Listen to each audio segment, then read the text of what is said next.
Hello and welcome.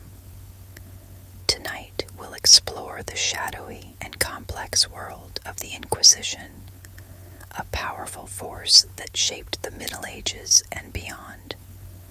Was it purely an instrument of fear or something more? From secret tribunals to dramatic trials, the Inquisition's story is one of faith, control, and humanity's struggle with belief. Let's uncover the truths and myths behind this infamous institution. So sit back, relax, and close your eyes as we journey together into this fascinating chapter of history. Let the whispers of the past guide us as we uncover the secrets of the Inquisition, the origins of the Inquisition, combating heresy in the medieval church. The Inquisition began not as a centralized institution, but as a response to a growing sense of crisis within the medieval Catholic Church. By the 12th century, Europe was undergoing significant social, political, and intellectual change. Trade and urbanization were expanding, literacy was increasing, and with it came new ideas that often challenged established doctrine. Among these challenges were heretical movements, groups that deviated from the teachings of the Church, threatening its authority and unity. One of the earliest and most prominent heresies the Church sought to combat was Catharism.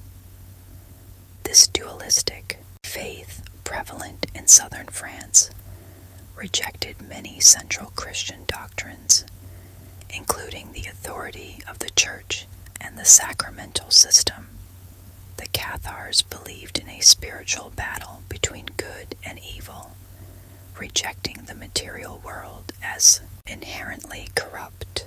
Their growing influence in regions like Languedoc alarmed the Church, as local lords often protected them, weakening ecclesiastical control.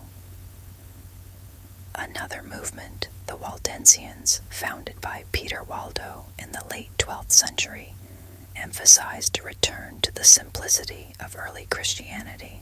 While initially tolerated, their rejection of church hierarchy and their insistence on preaching without clerical approval brought them into direct conflict with church authorities.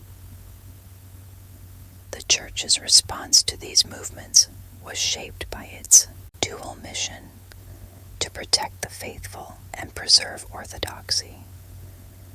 Initially, bishops were tasked with identifying and addressing heresy in their dioceses. However, the decentralized nature of these efforts proved insufficient. Local rulers often hesitated to act against heretics, either because they sympathized with their views or because they sought to avoid unrest. Recognizing the need for a more organized approach, Pope Lucius III issued the decree Ad Abellendam in 1184. This marked the formal beginning of what would later be known as the Inquisition. The decree required bishops to investigate heresy actively and mandated severe penalties for those found guilty, including excommunication, confiscation of property, and in some cases, execution. However, the task remained largely in the hands of local authorities, and enforcement was inconsistent. The turning point came with the Albigensian Crusade, 1209 to 1229, launched by Pope Innocent III against the Cathars. This brutal military campaign, marked by widespread violence and the infamous massacre at Béziers, devastated the Cathar stronghold in southern France. While the crusade succeeded in weakening the movement, it also revealed the need for a more systematic method of eradicating heresy. In the aftermath of the crusade, the Church began to formalize the Inquisition as an institution. Pope Gregory IX in 1231 established the Papal Inquisition, appointing special inquisitors to investigate and prosecute heresy independently of local bishops. These inquisitors, often drawn from the Dominican and Franciscan orders, were trained in theology and canon law, ensuring they could address complex cases with both rigor and authority. The methods employed by the Inquisition reflected its dual aim of correction and deterrence. Accused individuals were summoned to appear before inquisitors, who conducted thorough investigations, often relying on testimonies from local informants. Those who confessed voluntarily could receive leniency, while those who denied their guilt faced interrogation, which sometimes included torture. The goal was not merely to punish, but to bring the accused back into the fold of the Church, emphasizing repentance and reconciliation. Despite its efforts to maintain fairness, the Inquisition was often criticized for its secrecy and harshness. Trials were conducted behind closed doors, and the identities of accusers were frequently withheld from the accused. The use of torture, though justified by the Church as a last resort, further tarnished its image, as it often led to false confessions. The late 13th century, the Inquisition had become a powerful instrument of Church authority. Its actions were not limited to heresy, but extended to other perceived threats, such as witchcraft and blasphemy. However, its effectiveness varied across Europe, depending on local political and cultural contexts. In some regions, like Italy and Spain, it became deeply entrenched, while in others it faced resistance or waning influence. The origins of the Inquisition reveal a complex interplay of faith, power, and fear. It was born out of the Church's desire to maintain unity and protect the faithful, but quickly became a symbol of its capacity for control and coercion. As we move forward, we will explore how the Inquisition evolved into one of the most controversial institutions in history, shaping not only the Church, but also the societies it sought to govern. The Albigensian Crusade, heresy and violence. In the early 13th century, the Catholic Church faced a growing challenge in southern France, where the Cathars, also known as Albigensians, had established a significant presence. The Cathars embraced a dualistic belief system, viewing the material world as inherently evil and rejecting many of the Church's core doctrines, including the sacraments and clerical authority. Their influence threatened not only the Church's religious unity, but also its political control in the Languedoc region, where local lords often supported or tolerated them. Pope Innocent III, alarmed by the spread of Catharism, initially sought to address the problem through peaceful means. He sent missionaries, primarily Dominicans and Cistercians, to debate with Cathar leaders and preach Orthodox doctrine. However, these efforts were largely ineffective, as the Cathars' rejection of the Church's hierarchy made them resistant to persuasion. The Church's frustration grew, particularly after the murder of one of its papal legates, Peter of Castelnau, in 1208. His assassination, allegedly orchestrated by a Cathar sympathizer, became the catalyst for a more aggressive response. Innocent III called for a crusade against the Cathars, framing the conflict as a holy war to eliminate heresy and defend Christendom. This campaign, known as the Albigensian Crusade, began in 1209 and marked a turning point in the Church's approach to dissent. Unlike the earlier Crusades against Muslim forces in the Holy Land, this was a war against fellow Christians, with devastating consequences for the region. The crusade attracted knights and lords from across Europe, enticed by the promise of indulgences and the opportunity to claim land and wealth. Led by Simon de Montfort, a ruthless and ambitious French noble, the Crusaders unleashed a campaign of terror against the Cathars and their supporters. Entire towns were sacked, and thousands of people were killed, often indiscriminately. One of the most infamous incidents occurred at Béziers, where the Crusaders massacred the population after a Catholic resident refused to hand over suspected heretics. When asked how to distinguish between heretics and faithful Catholics, a papal legate reportedly replied, "Kill them all. God will know his own." The violence of the Albigensian Crusade extended beyond the battlefield. Many Cathars were subjected to public executions, including being burned at the stake, a method intended to deter others from following their beliefs. The campaign also targeted the region's culture and autonomy, dismantling the independent traditions of the Languedoc and replacing them with stricter feudal and religious control under the French crown. While the crusade succeeded in devastating the Cathar movement, it also left a legacy of bitterness and division. The region's once flourishing culture, known for its troubadours and relative tolerance, was effectively destroyed.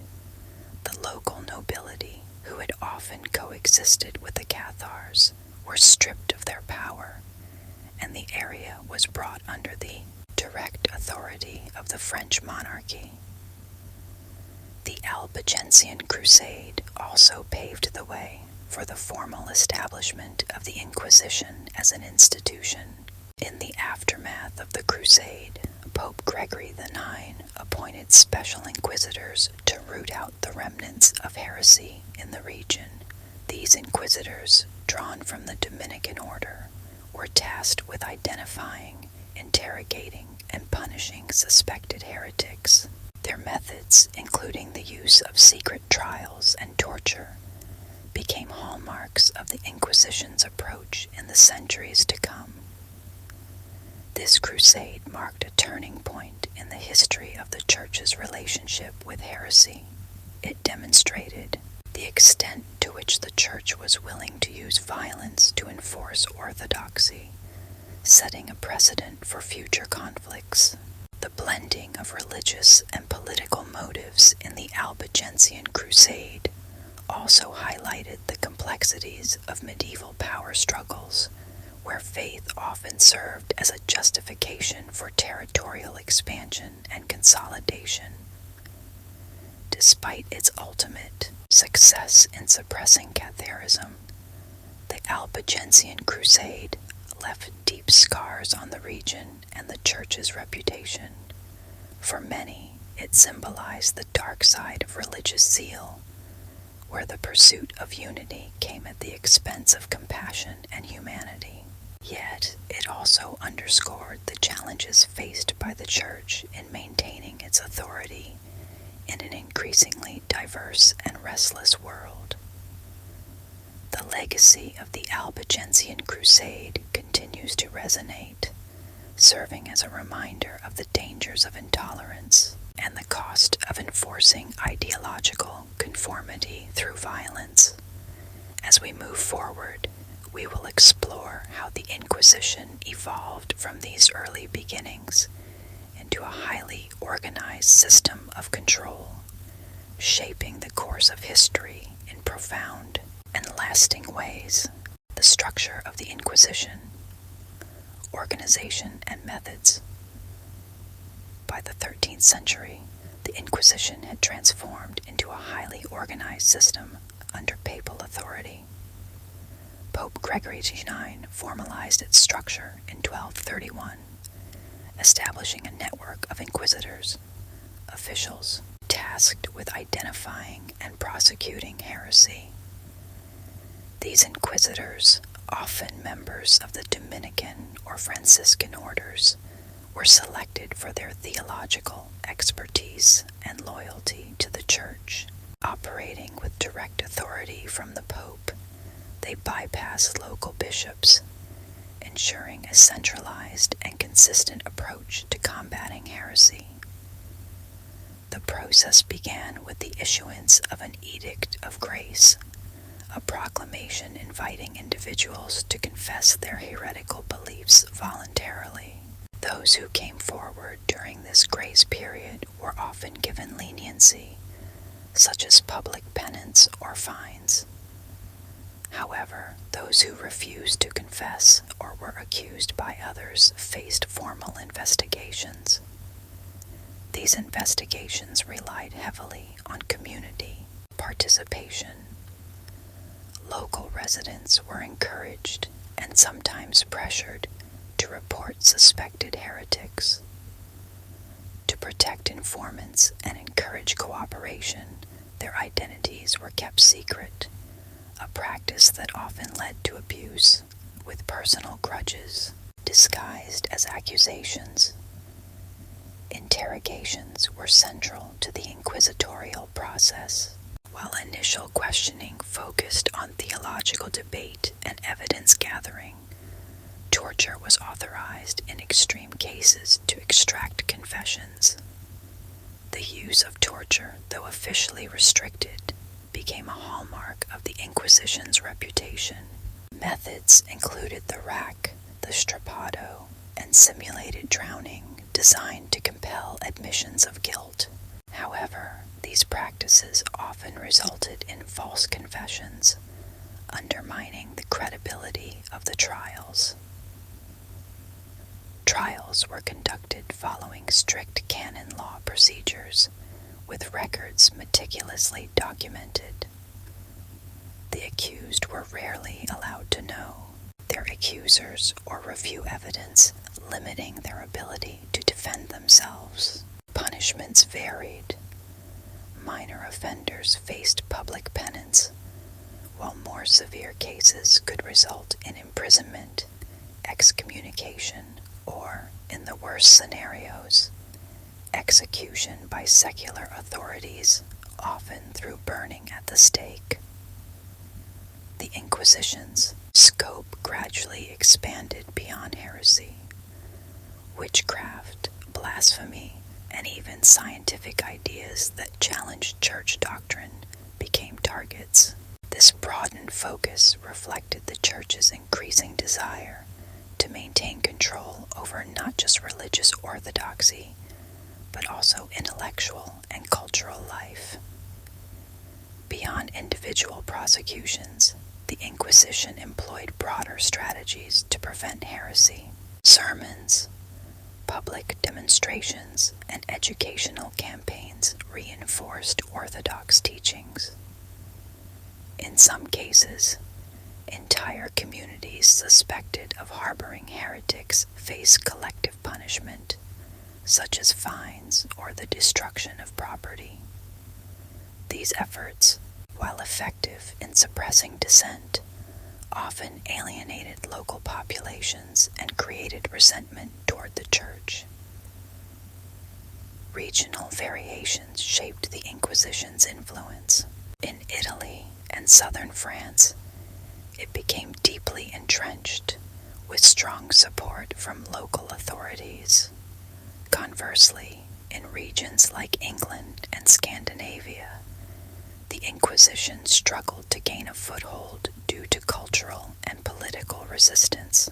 This uneven application highlighted the complexities of enforcing religious conformity across diverse societies. Criticism of the Inquisition grew over time. Its reliance on secrecy and coercion drew condemnation from those who questioned its morality and effectiveness. Some clergy and lay people argued that the institution's harsh methods betrayed the Church's mission of compassion and redemption. Despite this, the Inquisition remained a powerful symbol of the Church's authority, capable of reaching into the lives of ordinary people to enforce orthodoxy. By the late Middle Ages, the Inquisition had solidified its role as a tool of control and conformity. While it succeeded in suppressing many heretical movements, its legacy is deeply ambivalent. For some, it represented the Church's determination to preserve faith in a tumultuous world.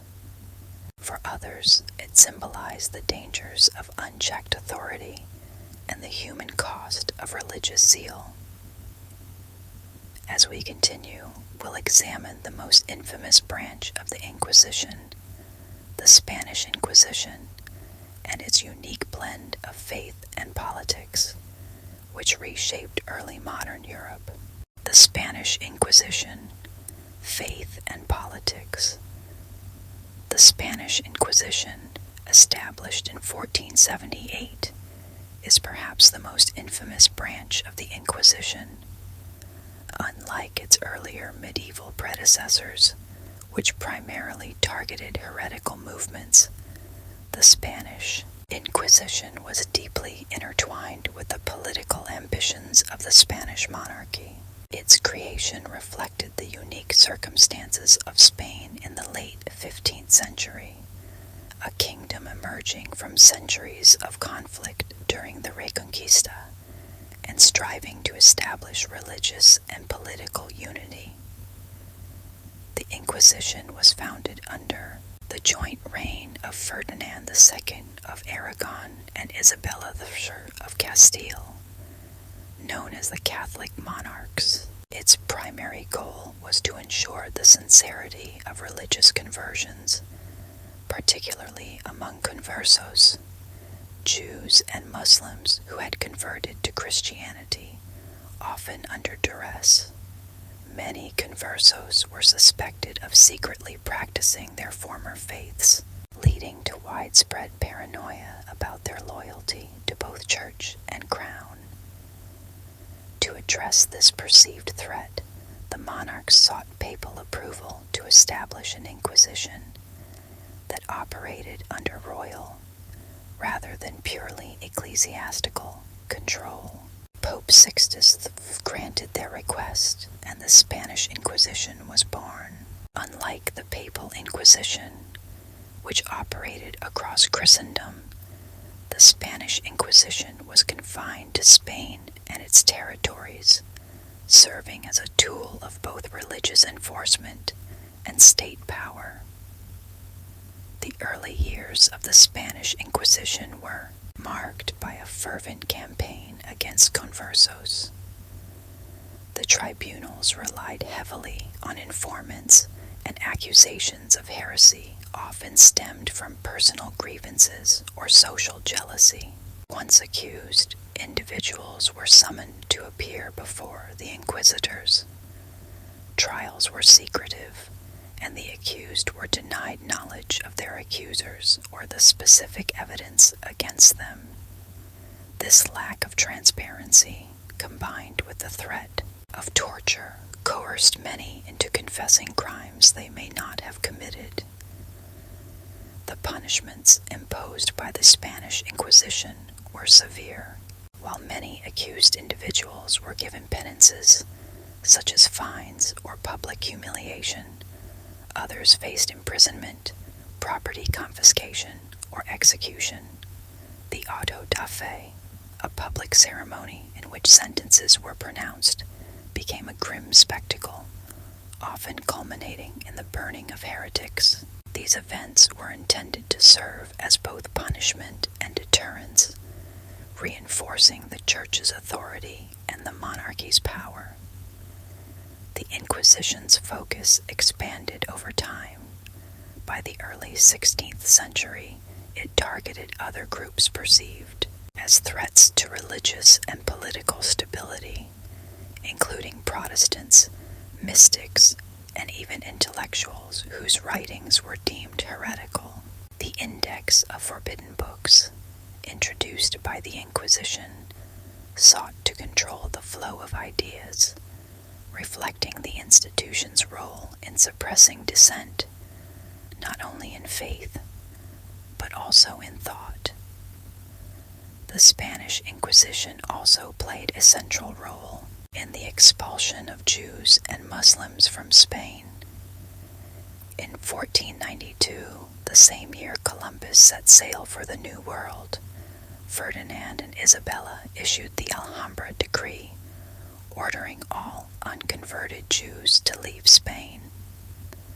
This policy extended to Muslims in later years as the monarchy pursued its vision of a unified Catholic kingdom. The expulsion and forced conversions devastated Spain's diverse communities, reshaping its cultural and social fabric. While the Spanish Inquisition was notorious for its brutality, it also reflected the political realities of its time. Ferdinand and Isabella used the Inquisition to consolidate their authority, weaken the influence of rival nobles, and create a centralized state. By aligning religious orthodoxy with royal power, they secured the loyalty of their subjects and established Spain as a dominant force in Europe. The Inquisition's power reached its zenith in the 16th and 17th centuries, but it gradually declined as Spain's political and economic fortunes waned. By the 18th century, Enlightenment ideas began to challenge the institution's legitimacy, and its influence diminished. It was officially abolished in 1834, leaving behind a legacy of fear, suffering, and cultural loss. The Spanish Inquisition remains one of history's most controversial institutions, symbolizing the dangers of combining religious zeal with political power. It enforced conformity at the expense of tolerance and diversity, shaping Spain's identity, while also casting a long shadow over its past. As we continue, we'll explore the human stories behind these events, examining the experiences of those who faced the tribunals and the lasting impact of the Inquisition on Spain and the wider world. The persecution of Jews and Muslims. Religious uniformity. One of the most devastating aspects of the Spanish Inquisition was its relentless persecution of Jews and Muslims, driven by the desire for religious and cultural uniformity in a newly unified Spain. This campaign not only reshaped the lives of countless individuals, but also transformed the social and cultural landscape of the Iberian Peninsula, leaving behind a legacy of trauma and loss. At the heart of this persecution was the notion of limpieza de sangre, purity of blood. This idea, which linked religious identity to ancestry, became a cornerstone of Spanish society during the late 15th century. Even conversion to Christianity could not erase suspicions about one's loyalty, particularly for Jews and Muslims, who were often accused of secretly adhering to their original faiths. Conversos, converted Jews, and Moriscos, converted Muslims, faced constant scrutiny as the Inquisition sought to root out any sign of religious backsliding. The persecution of Jews reached its peak with the issuance of the Alhambra Decree in 1492, signed by Ferdinand and Isabella. This edict ordered the expulsion of all unconverted Jews from Spain. The decree gave Jews a stark choice: convert to Christianity or leave the kingdom within 4 months. Many chose exile, leaving behind their homes, businesses, and communities to seek refuge in places like the Ottoman Empire, North North Africa and parts of Europe. Others converted to Christianity but lived in fear, as the Inquisition frequently targeted conversos suspected of practicing Judaism in secret. The expulsion of the Jews had far-reaching consequences. Spain lost a vibrant and deeply rooted community that had contributed to its economy, culture, and intellectual life for centuries. Jewish merchants, scholars, and artisans who had played a crucial role in Spain's prosperity were forced to flee, taking their knowledge and skills with them. For those who remained as conversos, life was marked by constant anxiety, as any slip observing Jewish customs, eating certain foods, or refusing to work on the Sabbath could result in accusations of heresy. Muslims faced a similar fate after the fall of Granada in 1492, which marked the end of the Reconquista. Initially, the Treaty of Granada guaranteed Muslims the right to practice their faith and retain their cultural traditions. However, these promises were soon broken, and the Crown began pressuring Muslims to convert to Christianity. Those who converted became known as Moriscos, but like conversos, they were viewed with suspicion. The Inquisition's focus on Moriscos intensified in the 16th century. Accusations ranged from secretly performing Islamic prayers to maintaining dietary restrictions forbidden in Christianity. Entire communities were subjected to inquisitorial scrutiny, with individuals arrested, tortured, and punished based on flimsy or fabricated evidence. The fear of rebellion and the belief that Moriscos were loyal to foreign Muslim powers further fueled this persecution. In 1609, King Philip III issued a decree expelling all Moriscos from Spain. This mass expulsion affected an estimated 300,000 people, many of whom were descendants of Muslims who had lived in Spain for generations. Like the Jews before them, the Moriscos faced immense hardship as they were forced to leave their homes and livelihoods behind. Their departure further eroded the cultural and economic diversity that had once characterized Spain. The impact of these expulsions was profound. Spain's drive for religious uniformity came at a steep cost, as the kingdom lost much of its pluralistic heritage.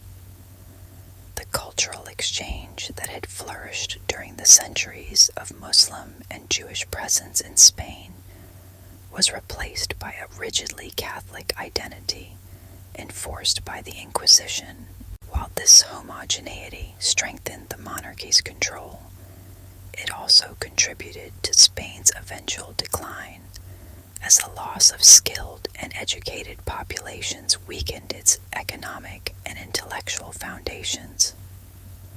For Jews and Muslims, the persecution of the Spanish Inquisition remains a deeply painful chapter in their history. The expulsions and forced conversions shattered communities and uprooted lives, leaving scars that endured for generations. These events also highlight the dangers of intolerance and the devastating consequences of prioritizing conformity over diversity. As we continue, we will examine the tools and methods used by the Inquisition to enforce its vision of religious unity, focusing on the controversial role of torture in extracting confessions and securing compliance. The role of torture. Seeking confessions. One of the most infamous aspects of the Inquisition was its use of torture to extract confessions from suspected heretics. While the practice was not unique to the Inquisition, it was a common feature of medieval justice systems, it became closely associated with the institution due to its secrecy and systematic application. Torture was seen as a necessary evil, justified by the belief that saving souls from eternal damnation outweighed the physical suffering inflicted on the body. The Church officially sanctioned torture as part of inquisitorial procedures in the 13th century, though it was subject to strict guidelines. In theory, torture could only be used when sufficient evidence already existed to warrant suspicion of heresy, and it required the approval of senior inquisitors. Moreover, torture was not meant to cause permanent injury or death. In practice, however, these restrictions were often disregarded, and the line between interrogation and cruelty was frequently blurred. The methods of torture used by the Inquisition were designed to instill fear and compel confessions. Among the most common was the rack, where the accused's limbs were slowly stretched to cause excruciating pain. Another was the strappado, in which the victim was suspended by the wrists, often with weights attached, and then dropped suddenly to dislocate joints. Waterboarding or simulated drowning was also employed, creating the sensation of suffocation without causing immediate physical harm. Each of these methods was intended to break the will of the accused, forcing them to admit to heresy or implicate others. Torture sessions were meticulously documented by the Inquisition's notaries, reflecting the institution's obsession with procedure and accountability. Confessions obtained under torture were considered valid only if the accused reaffirmed them after the torture had ceased. This rule ostensibly ensured that admissions of guilt were genuine, but it often provided little protection for the accused, as the psychological trauma of torture could lead to compliance long after the physical pain had ended. The use of torture also served a broader purpose. It acted as a powerful deterrent. The knowledge that such methods could be employed created an atmosphere of fear, discouraging dissent, and reinforcing the authority of the Inquisition. Public awareness of torture's horrors amplified the Inquisition's reputation as an uncompromising enforcer of orthodoxy, ensuring that its influence extended far beyond the individuals directly targeted. Critics of the Inquisition, both contemporary and modern, have highlighted the ethical and practical problems of using torture. In many cases, it produced false confessions, as victims would say whatever they thought would end their suffering. Entire networks of innocent people could be implicated based on coerced testimonies, leading to widespread injustice. Torture also undermined the Church's moral authority, with some clergy and lay people questioning whether such methods were compatible with Christian teachings of compassion and forgiveness. Despite these criticisms, the use of torture persisted for centuries, becoming a hallmark of inquisitorial procedure. It reflected the Church's belief in its divine mandate to combat heresy at all costs, even if it meant compromising its own principles. The reliance on torture also mirrored broader societal attitudes toward justice in the medieval and early modern periods, where physical punishment was viewed as a legitimate tool for maintaining order and extracting truth. The role of torture in the Inquisition remains one of its most controversial legacies. While some historians argue that its use was limited and carefully controlled, others emphasize its capacity for abuse and the immense suffering it caused. For those who endured the horrors of inquisitorial torture, the experience often left lasting scars, both physical and psychological. As we move forward, we will explore how the Inquisition handled some of its most famous cases, examining the trials of figures like Joan of Arc and Galileo Galilei to understand the human cost of its relentless pursuit of orthodoxy. Famous cases, trials, and controversies. Throughout its long history, the Inquisition presided over countless trials, many of which remain infamous for their drama, impact, and moral ambiguity. These cases highlight the institution's role in enforcing orthodoxy, but also underscore the human cost of its mission. Figures such as Joan of Arc and Galileo Galilei, among others, have come to symbolize the clash between authority and individual conviction, leaving lasting marks on history and collective memory. One of the earliest and most emblematic trials was that of Joan of Arc, the young French peasant girl who claimed to have received divine visions instructing her to lead France to victory against English forces during the 100 Years' War. Captured in 1430, Joan was handed over to the English allied bishop Pierre Cauchon, who orchestrated her trial under the auspices of the Inquisition. Joan was accused of heresy, witchcraft, and wearing men's clothing, a violation of church doctrine.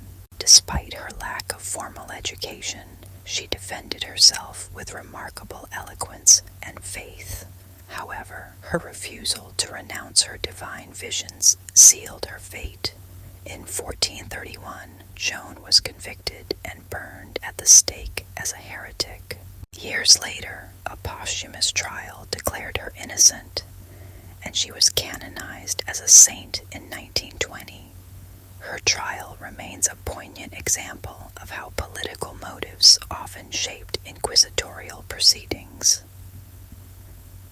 Another notable case involved Galileo Galilei, the Italian astronomer and physicist whose support for the heliocentric model of the universe challenged church doctrine. Galileo's observations, based on the work of Copernicus, suggested that the Earth revolved around the Sun, contradicting the geocentric view long upheld by the Church. In 1616, Galileo was warned by the Inquisition to abandon his support for heliocentrism, which was deemed heretical. However, in 1632, he published a dialogue concerning the two chief world systems, reigniting the controversy. Summoned to Rome, Galileo faced intense interrogation and was ultimately forced to recant his views under threat of torture. He spent the remainder of his life under house arrest, his work censored but his legacy enduring. The trial of Galileo has come to symbolize the conflict between science and religious authority, highlighting the limitations of the Church's efforts to suppress intellectual progress. The Inquisition also targeted groups accused of collective heresy or deviance, such as the Knights Templar, once a powerful and wealthy order of Crusader knights. The Templars fell out of favor in the early 14th century. King Philip IV of France, deeply indebted to the order, sought to eliminate it and confiscate its assets. With the support of Pope Clement V, the Inquisition launched an investigation accusing the Templars of blasphemy, idolatry, and immoral practices. Under torture, many Templars confessed to these charges, though the veracity of their confessions remains highly questionable.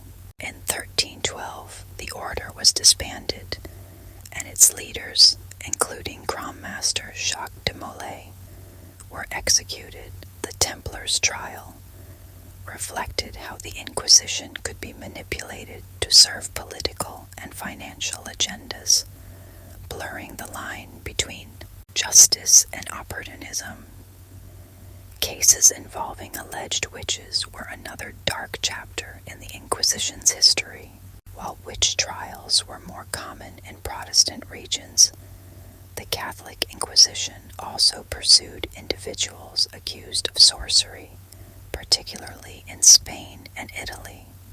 One of the most notorious episodes occurred in the Basque region in the early 17th century, where hundreds of people were accused of witchcraft during a period of mass hysteria. Though the Spanish Inquisition eventually dismissed many of the charges, the episode underscored how fear and superstition could fuel widespread persecution. These trials reveal the multifaceted nature of the Inquisition. On one hand, it was an institution committed to preserving doctrinal unity and combating heresy. On the other, it often became a tool of political power, social control, and personal vengeance.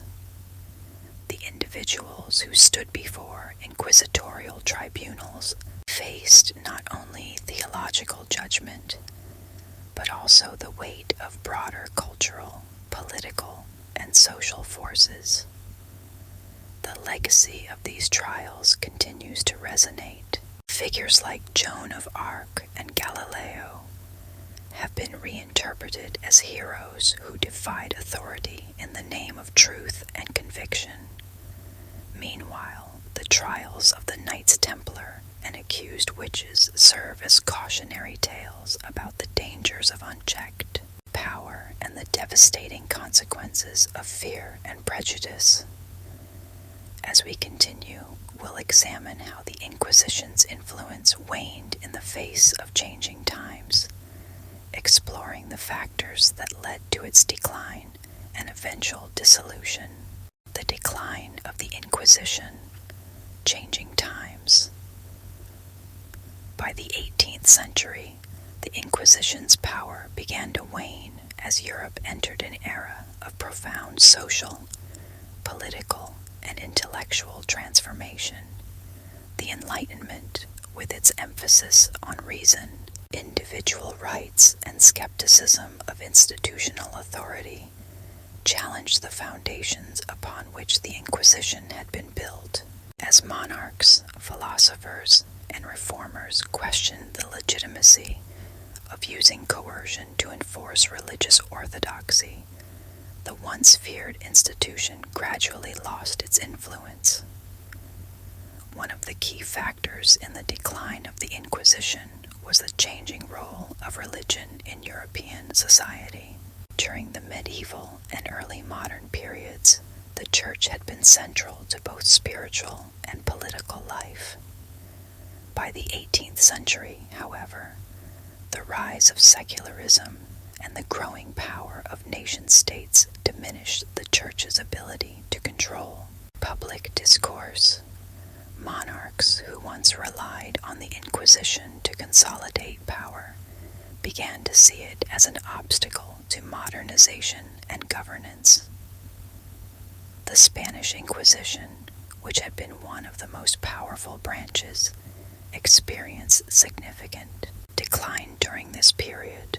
Enlightenment ideas spread among Spain's intellectual and political elites, leading to growing criticism of the Inquisition's methods and goals.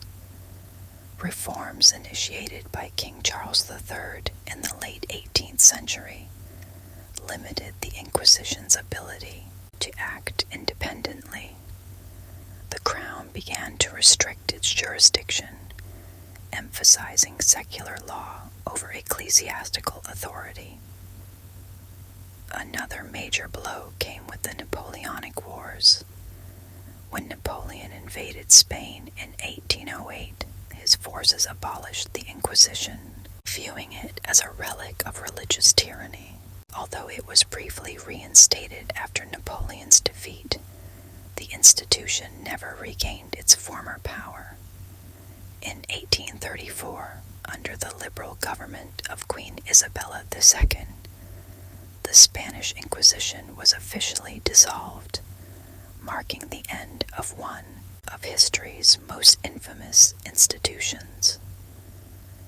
The decline of the Roman Inquisition, which operated in Italy and other papal territories, followed a similar trajectory. The Catholic Church faced increasing pressure from secular governments to curtail its influence, and by the late 18th century, the Roman Inquisition's authority had been significantly reduced. In the Papal States, reforms introduced during the 19th century further eroded the institution's power, and the unification of Italy in 1861 effectively ended its role in civil governance. Several broader societal changes contributed to the decline of the Inquisition. The scientific revolution and the Enlightenment fostered a spirit of inquiry that clashed with the Church's efforts to control knowledge and suppress dissent. Philosophers such as Voltaire and Montesquieu openly criticized the Inquisition, portraying it as a symbol of ignorance and oppression. Their writings helped to shift public opinion, turning the institution into a subject of ridicule and condemnation. Economic factors also played a role. The inquisitorial system, which relied on confiscated property to fund its operations, became increasingly unsustainable as public support dwindled. The economic strain of maintaining an institution that was widely seen as outdated further undermined its viability. The Inquisition's decline did not erase its legacy, however. By the time of its dissolution, it had left an indelible mark on European history. Its methods and ideology influence other systems of surveillance and control, while its records provided a chilling insight into the mechanisms of institutionalized repression.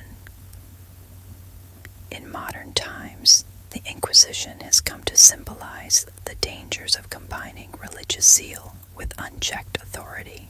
It serves as a cautionary tale about the costs of intolerance and the need to balance the enforcement of laws with respect for human rights and dignity. As we approach the final chapter, we'll explore the myths and realities of the Inquisition's legacy, examining how its history has been remembered, misunderstood, and reinterpreted in the centuries since its fall. The legacy of the Inquisition, myths and realities. The Inquisition's legacy is one of the most debated and misunderstood aspects of European history. For centuries, it has been depicted as an institution of unparalleled cruelty, shrouded in fear and secrecy.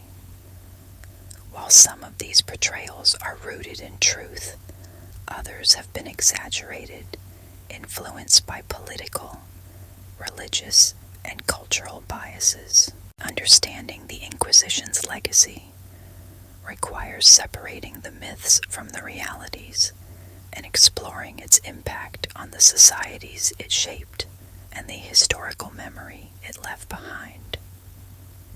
One of the most persistent myths about the Inquisition is the sheer scale of its brutality.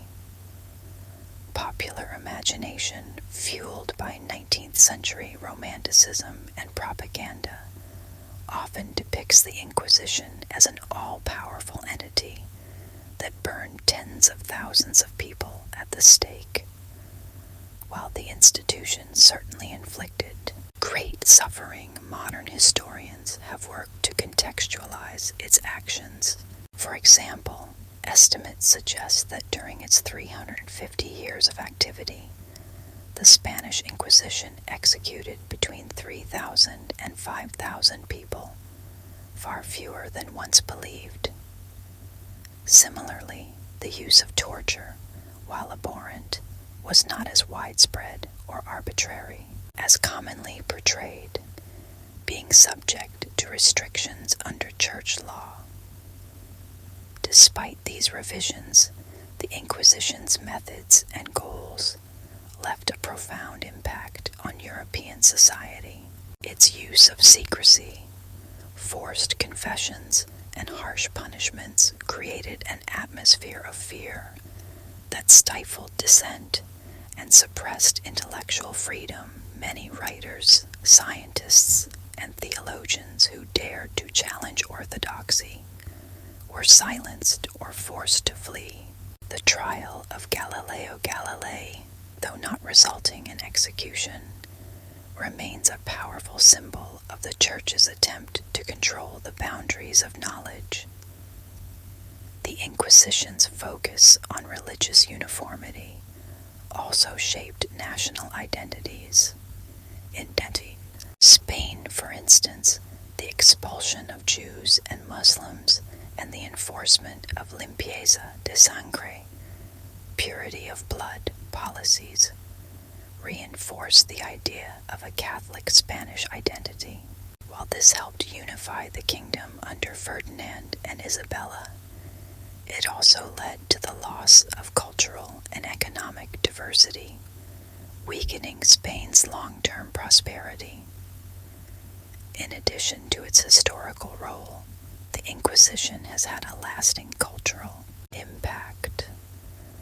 The term Inquisition has become synonymous with any oppressive or overreaching system of control, extending its meaning far beyond its historical context. In literature, art, and film, the Inquisition is often portrayed as a shadowy and malevolent force, embodying the dangers of intolerance and authoritarianism. However, these cultural representations sometimes obscure the nuances of its history. The Inquisition was not a monolithic institution, but a collection of tribunals operating under different rules and conditions across Europe. It evolved over time, responding to changing political and religious dynamics. While it was undoubtedly a tool of repression, it also reflected the anxieties and challenges of its era, particularly the struggle to maintain religious unity in a rapidly changing world. In recent decades, the Vatican and the Catholic Church have taken steps to address the Inquisition's legacy. Pope John Paul II, as part of his efforts to reconcile with the Church's past, publicly acknowledged the suffering caused by the Inquisition. In 2000, he expressed regret for the errors committed in the service of truth, highlighting the need for accountability and historical reflection. This acknowledgement marked an important moment in reevaluating the Church's role in history and fostering dialogue about its impact. The Inquisition's legacy also offers valuable lessons for the present. It serves as a reminder of the dangers of intolerance and the potential for institutions to abuse power in the name of ideology. By studying its history, we can better understand the importance of protecting individual freedoms and fostering environments where diverse ideas and beliefs can coexist. Ultimately, the Inquisition's legacy is one of complexity. It was an institution born of its time, reflecting the fears, ambitions, and limitations of the medieval and early modern world. Its history is a blend of tragedy and transformation, illuminating both the capacity for cruelty and the resilience of the human spirit in the face of oppression. As we conclude our exploration of the Inquisition, we are left with a deeper understanding of its role in shaping history. It is a story not only of power and control, but also of the enduring struggle for justice, knowledge, and the freedom to believe.